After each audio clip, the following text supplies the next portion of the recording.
Hi there, and welcome to Motivational Moments Live with me, Belinda Boadu, your host. If you are joining me for another edition, thank you so much for taking the time out to be with me here today. If it is your very first time, I warmly welcome you to, I believe it's our ninth edition, if I'm not mistaken. Thank you so much for joining me today. We have some lovely topics as per usual for us to really get our teeth sunk into yet again today. We're going to be talking about believing in yourself. We're also going to delve into self-improvement, and then we're looking as well at proactiveness.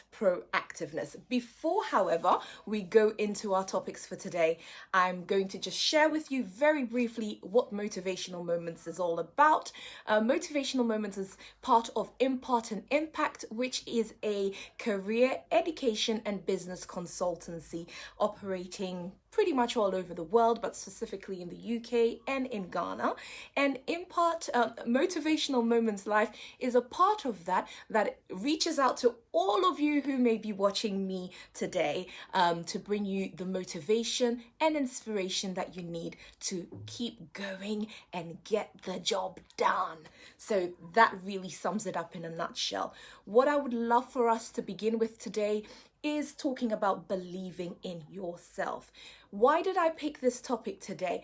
I've been sort of hanging out or spending some time with a lot of young people lately, and I'm seeing places where you do tend to lose that belief in yourself. And I thought, when you don't nip it in the bud early, it becomes part and parcel of you. You grow up into adulthood having all this self-doubt issues, not understanding your self-worth. We have dealt with a knowing your worth topic in the past, but this is really looking at believing in yourself. And where do we start from that? Now, if you're going to believe in something, essentially you truly need to trust it, right?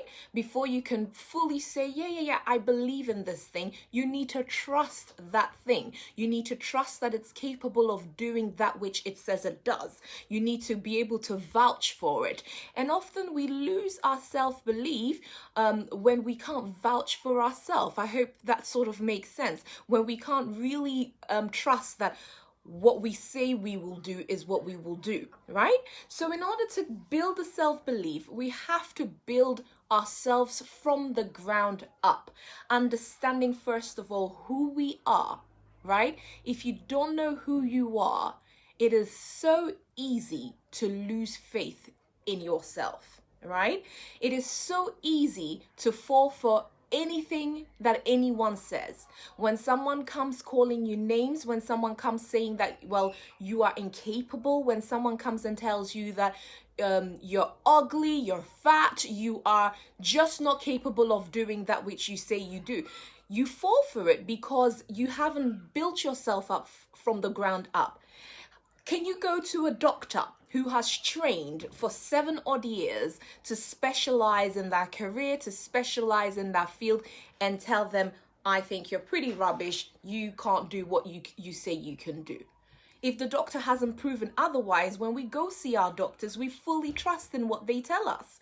When they say, this is your ailment, this is what you need to take to get rid of that sickness, we fully believe in what they say and we go for it because we trust the credentials that they come with. We trust that, yes, they've dedicated X amount of years into their craft, and therefore if they've examined us and they say that this is what is wrong with us, we are going to follow the procedure they're asking us to follow. How do we adapt that same kind of belief in our own selves? We need to build ourselves from the ground up. You have to know that you are who you say you are. You have to understand that this is who I am. I am Belinda.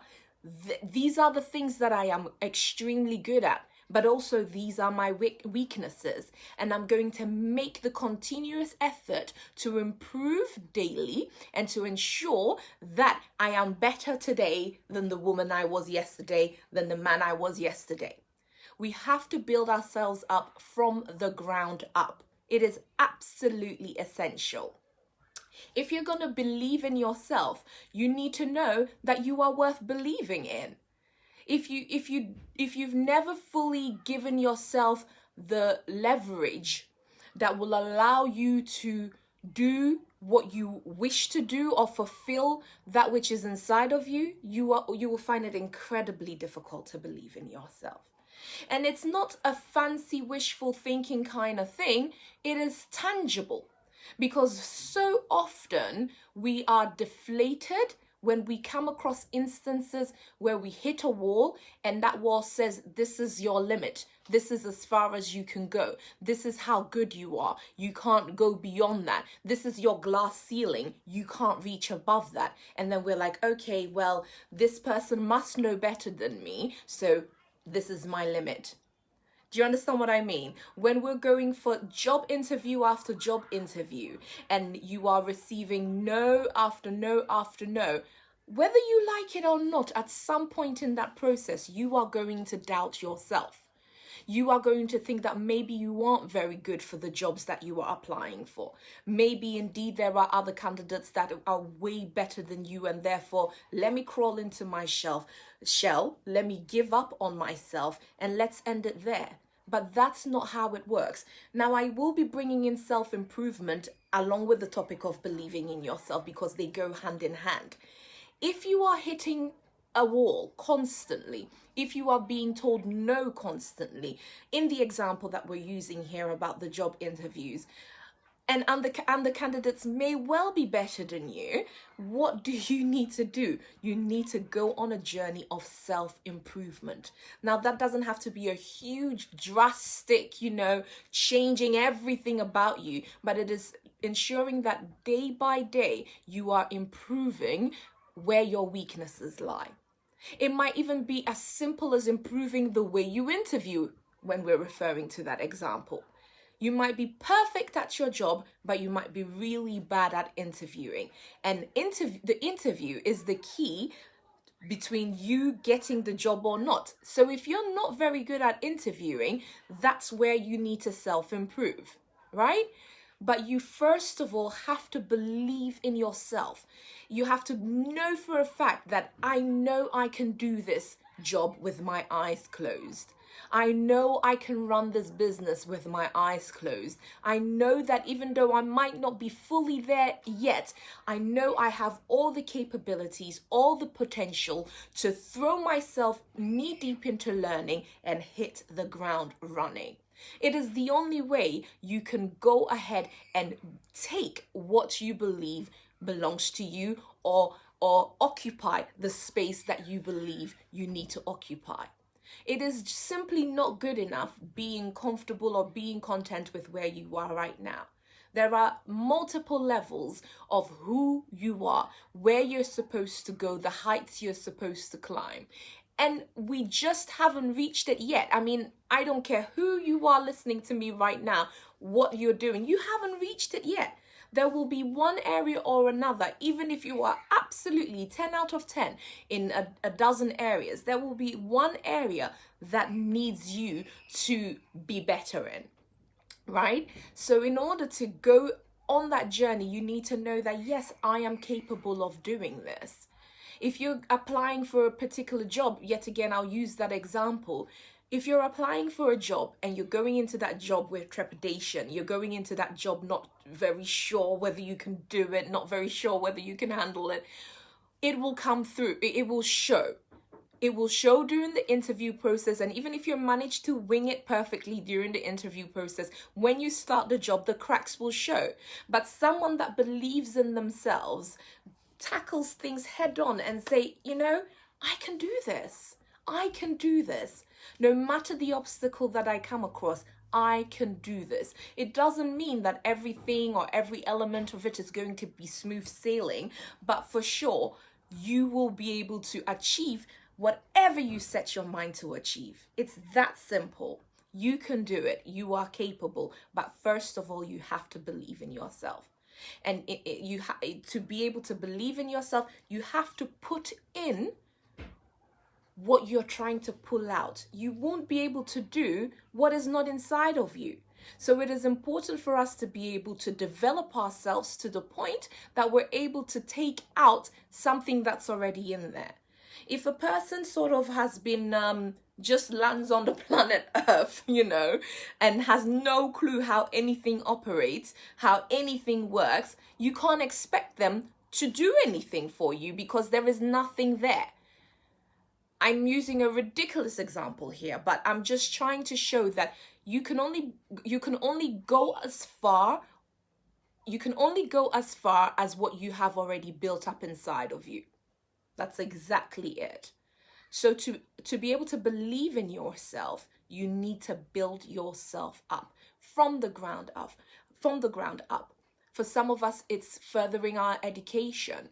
And furthering our education can mean multiple things. It doesn't just have to mean going back to a brick wall school. It doesn't have to mean that. There's multiple forms of self-improvement. There are many things one can do to just improve themselves daily.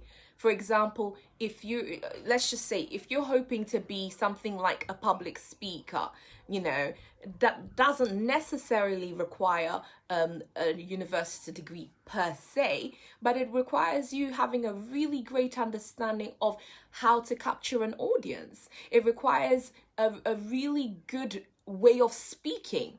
It requires a deep understanding of the subjects that you are wanting to speak to people on. You can't just wake up one day and decide, well, today I want to be a public speaker. Boom, there I go.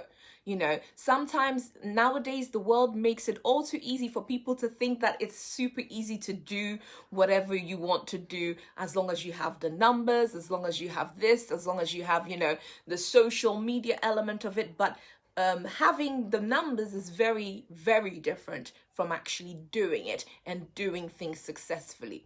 So you can't give what you don't have already inside of you. And the only way you can vouch for yourself, the only way you can truly trust in yourself is if you have ample self-belief, if you can trust in the abilities that you say you have. And it's so important for young people because, of course, when you're growing up, what you say, that's when you're building yourself up, and that's where we have very low self-esteem issues. Because, for example, for teenagers, if they're told you're not good enough, it's very easy to believe that, because perhaps they've not had the time, they've not had the developmental space to truly say, actually, what you're saying about me isn't true. Actually, what you're saying about me, I am better than that. So, that's how you get bullied. That's how you get bullied, but that's how, when you get bullied, it influences and affects you.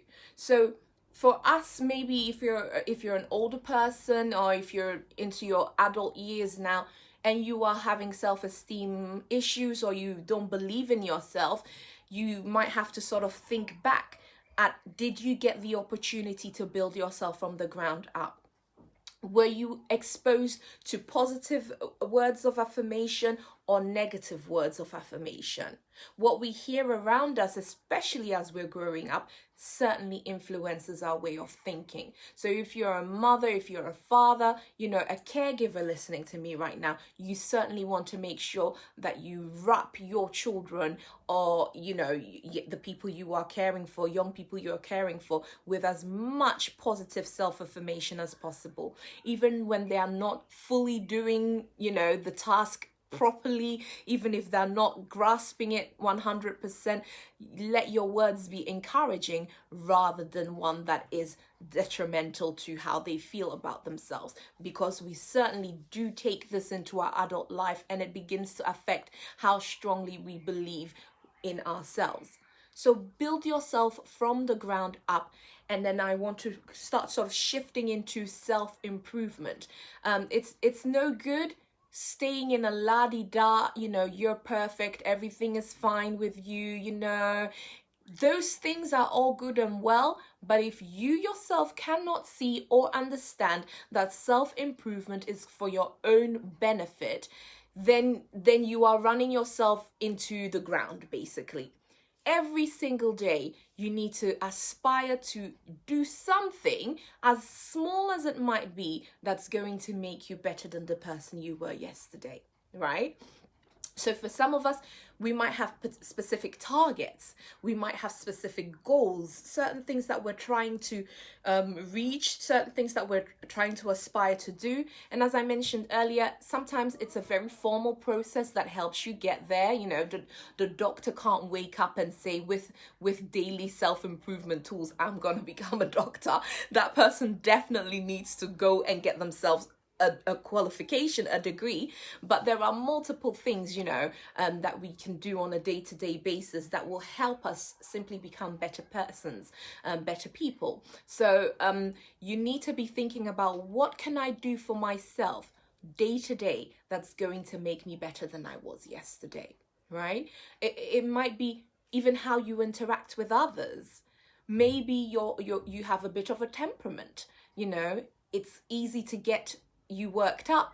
It's easy for people to get on your nerves, and it disturbs you. You don't want to be that person, you know. You don't want to be that person that people kind of don't want to spend time with. So how do you go about making sure that you are not being that way today? You have to take a step back. You know, even when someone is getting on your nerves, you have to take a step back.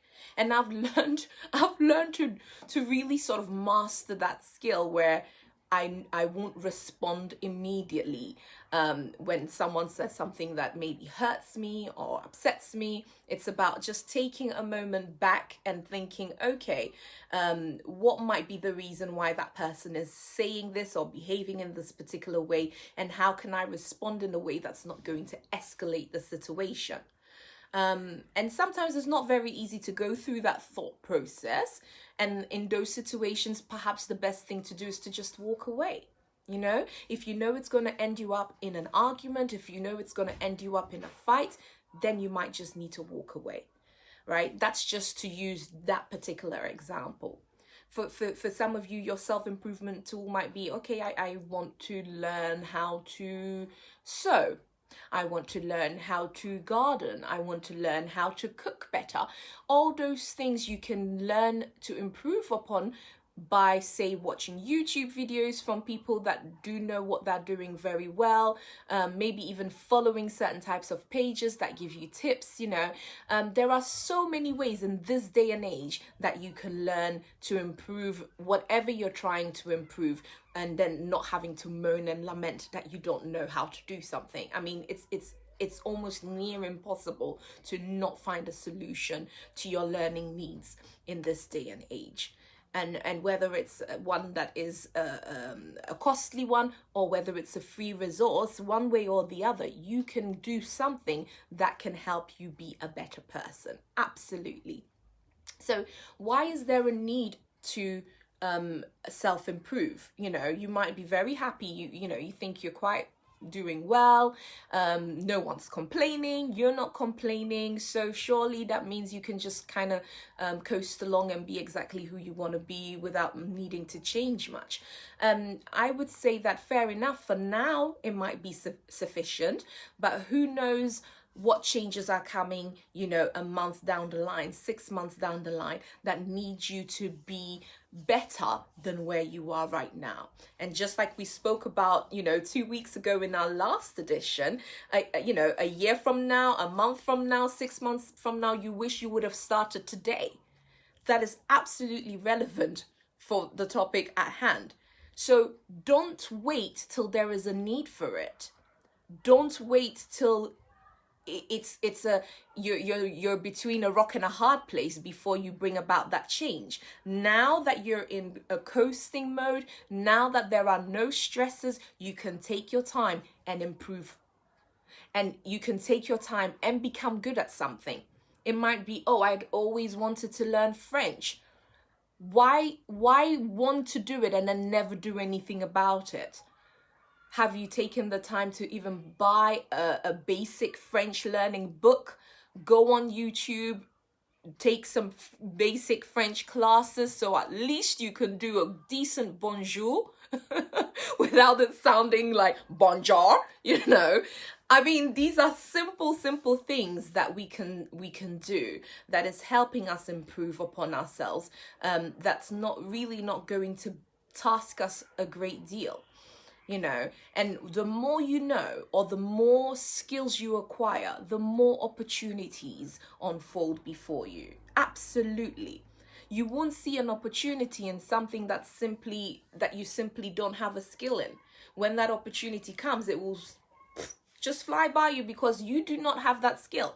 However, the moment there's this opportunity for a French translator, you know, that's going to earn tons of money and work with princes and, you know, all these dignitaries, all of a sudden, that's a huge opportunity for you because a year ago, you decided to learn French and you threw yourself head deep into it and you've become pretty great at it. So now that's an opportunity you're able to grab with both hands. You know, I mean, the list goes on and on. The examples go on and on and on. But if you don't have it in you, you're simply not going to be able to give it out. And the only way to build our self-belief is by self-improving. The better you become, the more confident you are within yourself. Regardless of what comes your way, you know that you can tackle it. You know that it's going to be no sweat off your back because that's something that you are well versed in. You've been building yourself up in that area and therefore bring it on. I can do this. Absolutely. So, you know, again, from our last session, make sure that you're not lamenting a year from now, 6 months from now. This is your opportunity. Begin that journey of self-improvement right now. So when that time comes, you can grab it with both hands. So then we're also looking at proactiveness. See, I picked these 3 topics because they walk really perfectly hand in hand with each other. Now, proactiveness, first of all, is essentially doing something that is going to that doesn't require you to be reactive, but gives you the head start, so you are at an advantage, right?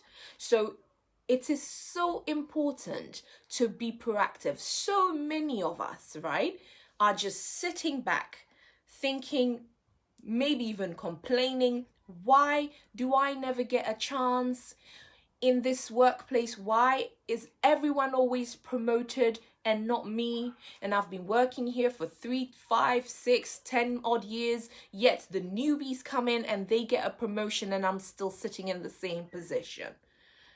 You might be having that exact issue. For some of you, it's just a case of, it's happened, and then you'd be like, oh, I didn't know about that. Oh, I didn't know that was happening.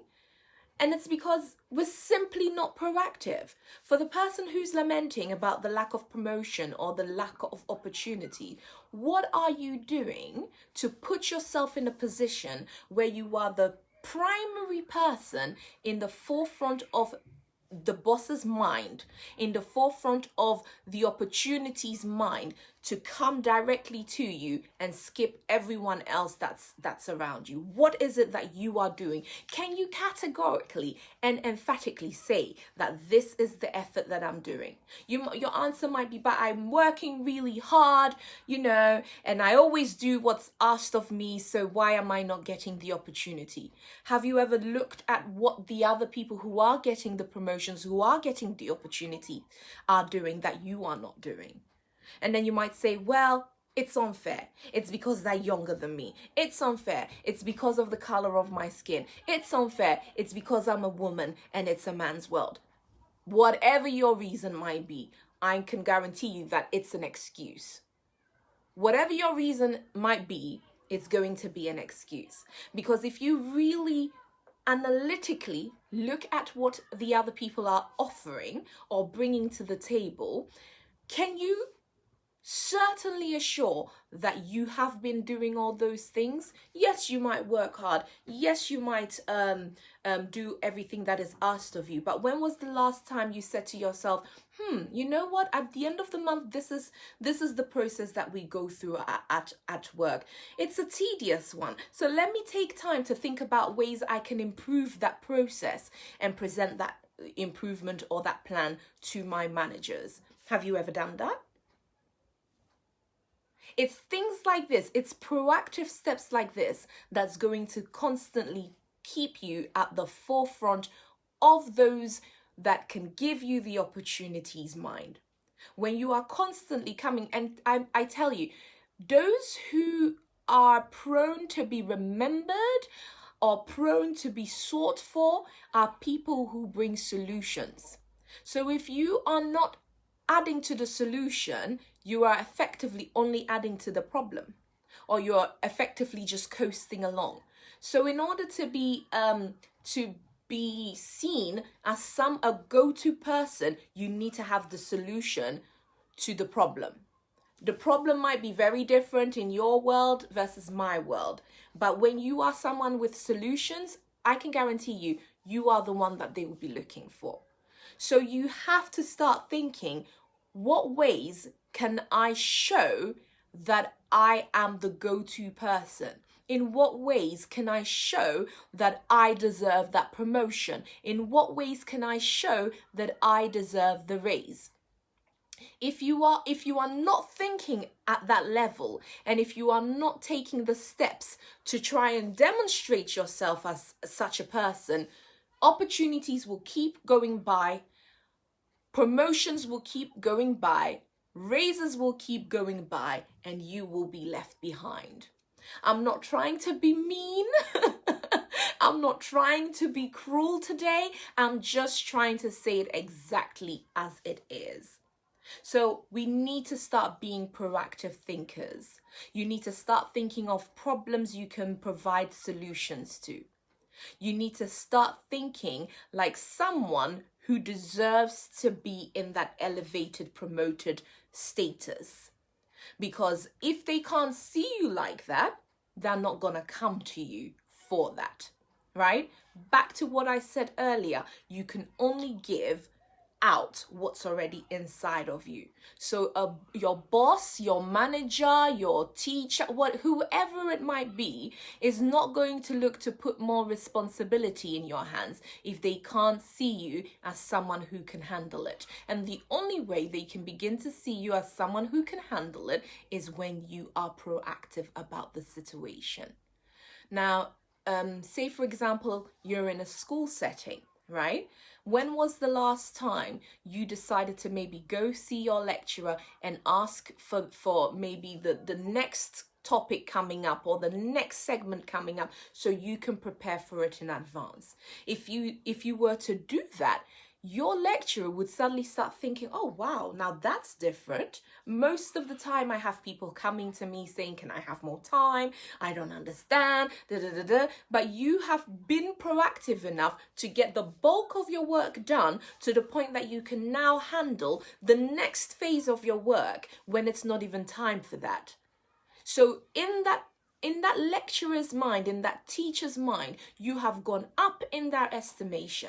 And when they are marking your work, or when they're looking at the way you are handing out your coursework, whatever it is, they're probably going to look at it from a very different eye, because they are seeing you from an elevated position. So being proactive applies absolutely everywhere, every element of your life.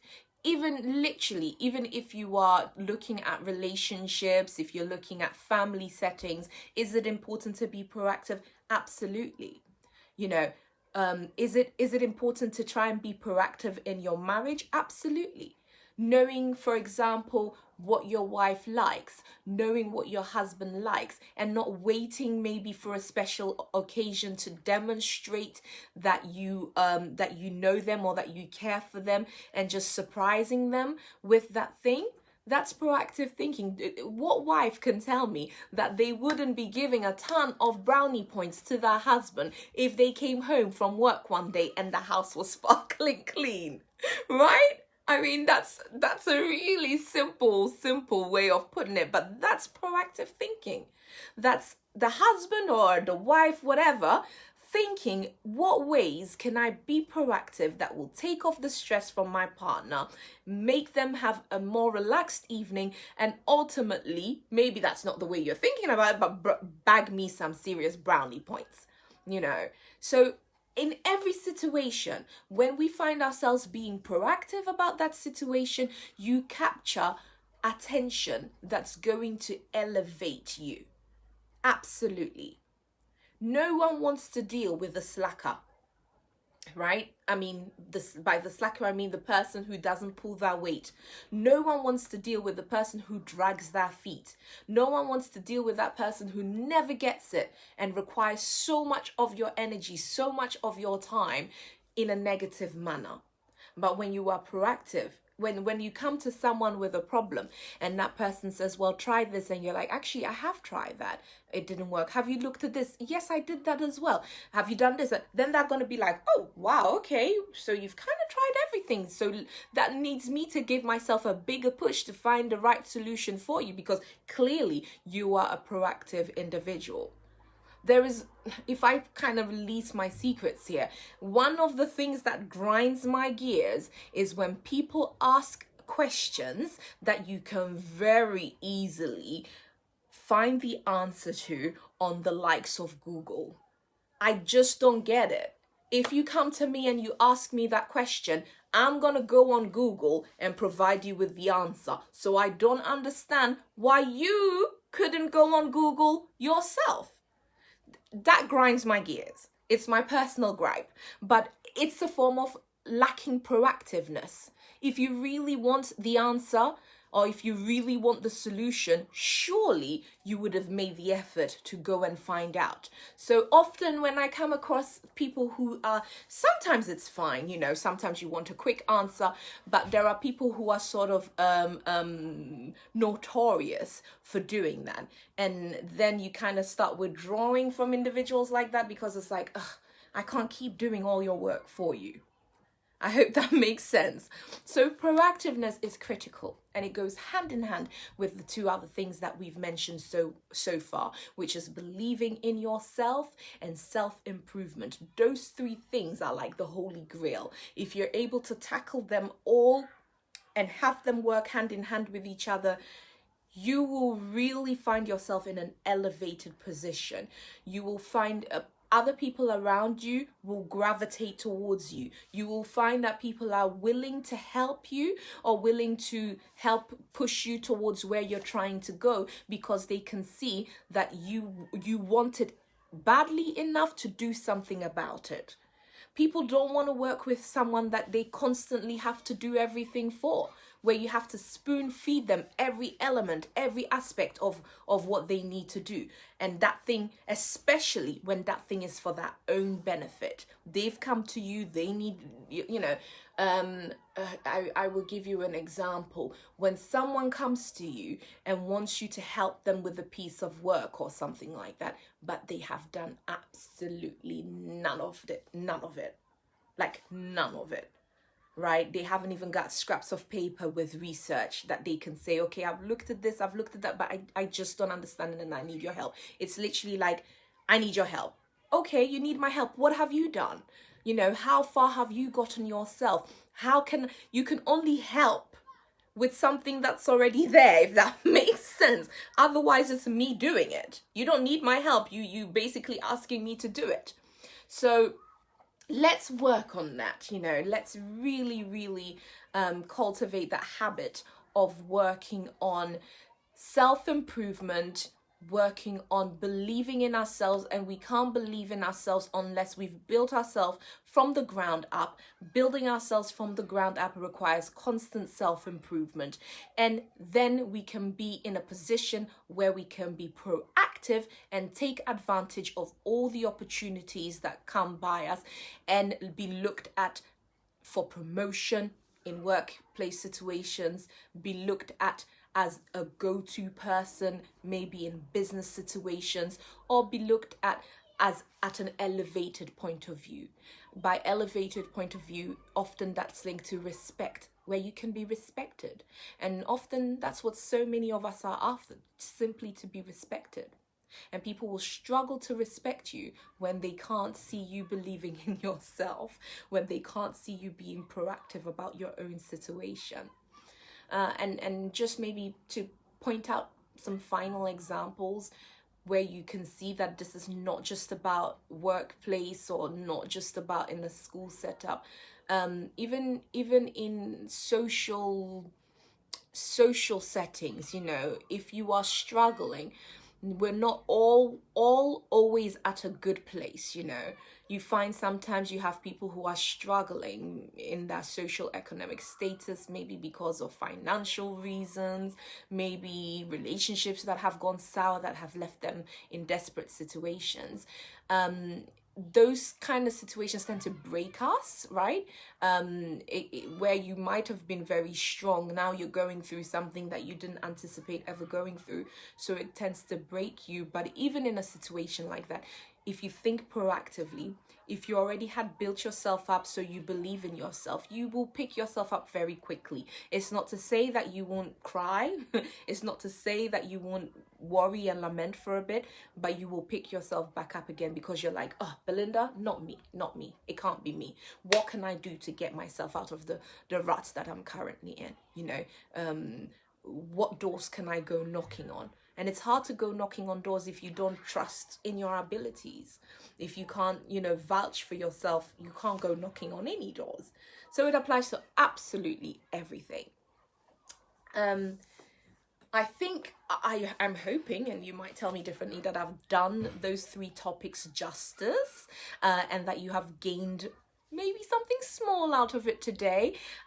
What your take home is that absolutely build yourself up from the ground up. It's never too late to start. You want to make sure that you are improving yourself daily, even if it's in the tiniest little ways. Keep a notebook where you can write the things that you're hoping, the big goal, and every day what you've done towards getting closer to that goal every single day. For parents, it might literally be, I want to shout less at my children, right? I want to be friends with my children and them not see me as the enemy all the time. All these very practical things are things that you can definitely start doing things about to see vast improvements. So if you keep a little notebook every day, you write, okay, this is what I did, this was the result. Tomorrow, this is what I'll try and do, this is the result that I'm hoping to achieve, right? And then you also look at proactive ways. So in that parental situation, a proactive thing to do is to sit your kids down and chat to them, where you are doing 90% listening and having them do 10% of you're doing 10% talking, 90% listening, and have them do 90% talking and 10% listening. That's how you begin to understand them. That's how you begin to know what they're thinking, how they feel. And then that's how you know what sort of improvements you need to make. And this applies in various situations, in relationships, in the working space. If you're wanting to build stronger relationships with people, or if you're trying to understand better how people view you, you have to listen. Absolutely. So if you have any questions, by all means, please send them through. I'll try my very best to answer them. If I don't get to answer them straight away, I certainly will ensure that I answer them in the comment section afterwards. And as always, thank you so much for sticking with me. I hope you enjoyed this topic. If you have any topics that you are interested in me delving in a little deeper about, please do send them through. And do me a really big favor, follow my YouTube page. I would so greatly appreciate it. Subscribe to it. You can find it under Belinda Boadu, or you can find our Motivational Moments Live if you type in Motivational Moments Live, but I'm certain Belinda Boadu will be a little bit easier to type. And then you can find all our previous editions over there as well. And of course, I cannot go without asking you to follow. If you are a lady, if you're a woman, follow Atana Women. Marvelous things going on over there. The Atana mums are seriously becoming experts in every single field. We've got weekly expert sessions that we're delving deeply into, and we're hoping to sort of do something special for the general platform at Anna Women as well. So make sure you follow that and stay posted. If you're looking for new exciting recipes or new ways to be inspired about what you're eating, what you're feeding yourself, follow Belinda Boadu Cooking. If you're into your accessories, your clothing, and you like that Afrocentric vibe and Afrocentric feel, you want to follow Bella's Blessing. And you would do me such a big favor if you could share the video that we've just done today with your friends and family, and perhaps they may well be able to benefit from some of the messages and information shared here today. I am so grateful, as usual, for you joining me today. I can't wait for the next session with you in 2 weeks' time. Until then, stay safe, stay positive, continue to self-improve, be proactive in everything you do, and boy, oh boy, believe in yourself. Thank you so much, guys. Have a wonderful week. Mwah. Ciao.